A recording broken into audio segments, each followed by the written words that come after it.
Winning is not about the trophy and the accolades. It's about the grind. It's about the obstacles. It's about the challenges.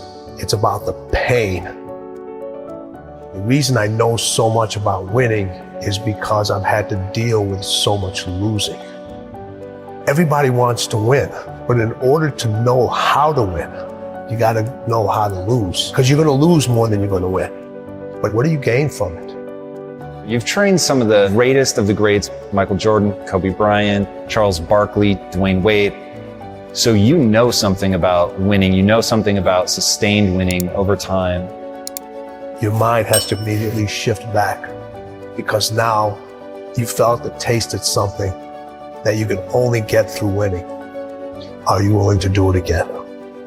And that was one of Kobe's favorite words when it related to winning. He says, you have to be obsessed with whatever your win is. Be all in. Mm-hmm. 3 greatest lessons I learned from Michael: competing, accountability, and then winning at all levels.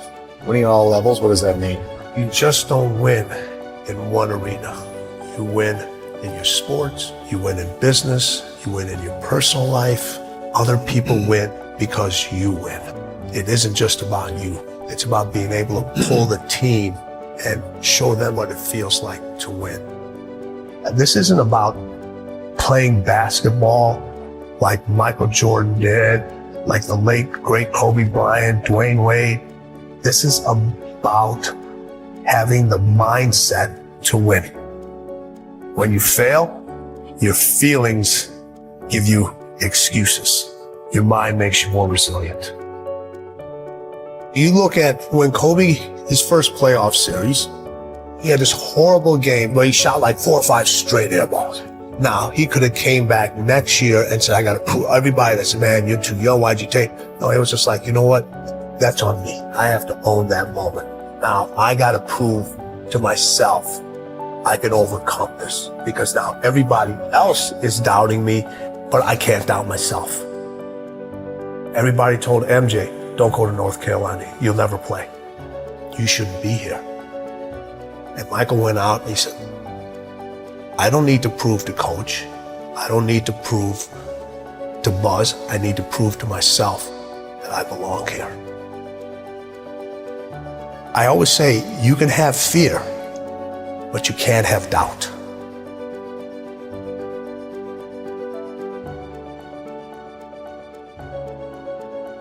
When I was working with my professional athletes, it required me to do a lot of traveling. And this story gets me every time. So when people say, it didn't hurt, it still hurts. I was packing for a trip. My daughter walks into the room. She says, Dad, why do you travel so much? I said, sweetheart, this is how I provide for the family. This is how I take care of you and Mom. This is how I put food on the table. She looks at me and says, Daddy, if I eat less, will you stay home more? Now people would think in a fairy tale, or most people would say, I unpacked my suitcase. I'm not going to take this trip. Honey, let's go grab some ice cream or let's go out. I kept packing. Why? I had to set an example for her early of what it meant to win and what you have to leave behind sometimes in order to pursue what's unique to you. And I wanted her to understand this is who I am. And I want to set an example for you. I had a conversation with her later on to tell her why I did all those things. In the middle of the conversation, she stopped me. She goes, I get it. I understand. She saw the results. She saw how it brought us closer together. She understood my dedication to my craft and what it took to excel and what it took to be different and what it took to stand by unpopular decisions, knowing that every successful person that I've met, every successful person that I know had to make those decisions over and over again. There are things that are going to have to take a back seat. You're going to have to leave a lot of things behind.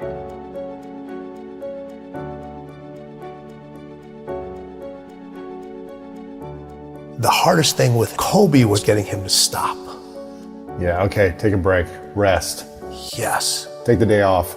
that was the most challenging thing with him, because over all the years that he had his success, it was about go, go, go. And then when I came on, I was the complete opposite. I got to get you to stop. His 3 a.m. workouts, they're Crazy. crazy. You know, having to keep the Staples Center open later because he wasn't happy the way he performed at that game. And I would not leave till he would leave. Really? Yeah, so we would be in the arena sometimes 2, 3 o'clock in the morning. Shut up. All the lights are turned off except on the court, and we just keep going, we just keep going. What is the mindset of winning? They both had that. So I look at it 3 ways. So you have individuals that compete. You know a lot of people that compete. Yeah. You know, we all know how to compete. Everybody knows how to compete. You don't forget how to compete. We just decide not to anymore. But a lot of people compete just to finish. Then there's individuals that win, but they only win one time. It's easy to win and then never win again. And then there's people that win at winning. You can't come back the same. Cannot come back the same. You have to come back different. You have to come back better. Winning wants you to be different. Winning requires you to do different things. Winning requires you to think in a different way. Winning speaks its own language. Winning has its own way of recognizing you. Winning wants you to write your own story. Stop looking for steps. Those steps are infinite. Find your own path to winning. Because as the late, great Kobe Bryant said, winning is everything.